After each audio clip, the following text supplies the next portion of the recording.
So, Cancer, your week commencing the 6th of January forecast begins with initially Mars and Pluto in an opposition across the axis in your personal situation to do with everyday money, Leo with Mars, and shared resources, Pluto with Aquarius. But if we go back to the 5th of September through to the 4th of November, Mars was in your sign, and later on Monday is going to invert back into your sign through to the 18th of April. Now that's going to fire you up and give you an opportunity to be very single-minded, particularly around creative interests, manifesting what makes you unique. And it's going to give your physical vitality, potentially, even with the retrograde through to the 24th of February, an extra dimension. The key is to really focus the energy of Mars in a very precise way. But if you're or have encountered someone who sees something very differently to you, it wouldn't be a surprise. But equally, you may have enjoyed a very passionate attraction to someone over the last couple of months. That's entirely possible too. But within that attraction, there may have been some politics. So you may have found someone utterly irresistible, but whether you found them quite so easy to get along with is another matter.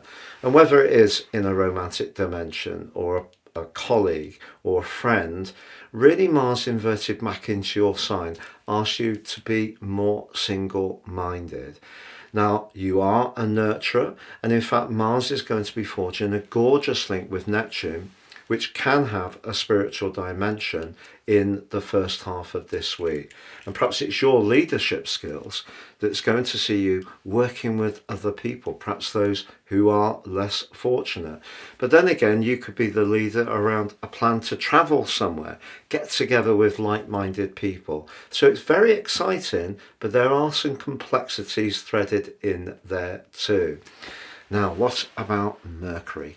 Mercury's been in the part of your situation to do with practicalities for an extended period, but it has made it difficult. And if you have felt a little ragged around your nervous system at times, particularly through the retrograde late November to mid-December, and also the pre and post retrograde shadows, not really a surprise. Perhaps just getting life running as organised as you would normally like has proved elusive too. And at the start of this week, you could find yourself a little bit compromised between what you'd like to do as a free spirit and what someone expects you to do. That said, at the heart of the week, Mercury moves into your opposite sign. Now, if you have found with Mercury's journey through Sagittarius that at times things have been a bit brittle, you felt a bit snappy or irritable, or little issues have just aggravated you more than would ordinarily be the case. The great thing about Mercury moving into your opposite sign, it gets easier to be more dispassionate about people seeing things in different ways. But of course, the 7th house, Capricorn, for you is also an area of where you can connect, and there could be an excellent connection that starts to build up from the heart of this week. In fact, if you're someone who's very open to different approaches, more novel or unique strands, Uranus has been emphasizing that since March 2019. There may be someone you can collaborate with in the second half of this week who could prove to be very fortunate for you. But Jupiter, the planet of growth, does continue in your 12th house, which is excellent for heightening our awareness around the spiritual realm, but it is in a right angle with Saturn, the planet of limitation.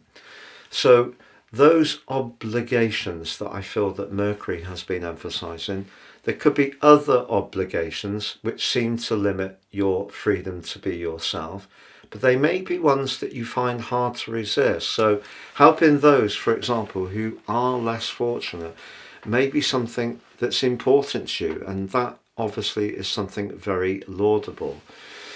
But your ambition sector, which has been underpinned by in order the North Node Chiron, but also the eclipse series in Aries over the last year and a half in particular, at the very start of this week, finding that tip point between getting what you need in terms of recognition but making your relationships work well could be a little challenging. And there could be another moment of that with the Sun square with Chiron on Thursday.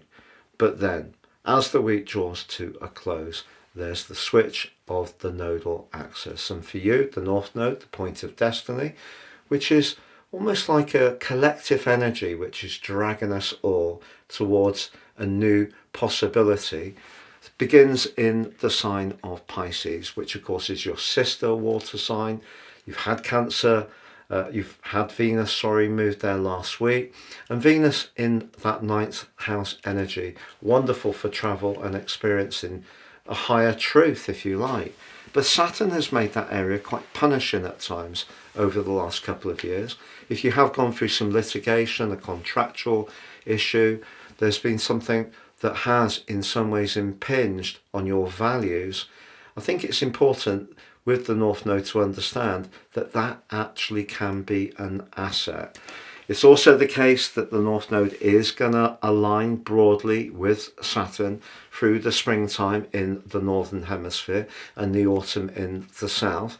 So some of those things that you feel very strongly about in terms of your values may in some ways have another outcome that's not absolutely expected, and that's to come for you. But by the end of this week, if you are someone who loves film, music, exploration, the arts, travel, really tripping the light fantastic can be something that gives you a lot of uplift as the North Node merges with the Moon, but also with Neptune. But they do, in so doing, square up with Mercury. So even though Mercury's in that new part of its journey in the sign of Capricorn, there is a disassociate square. So just be aware of that.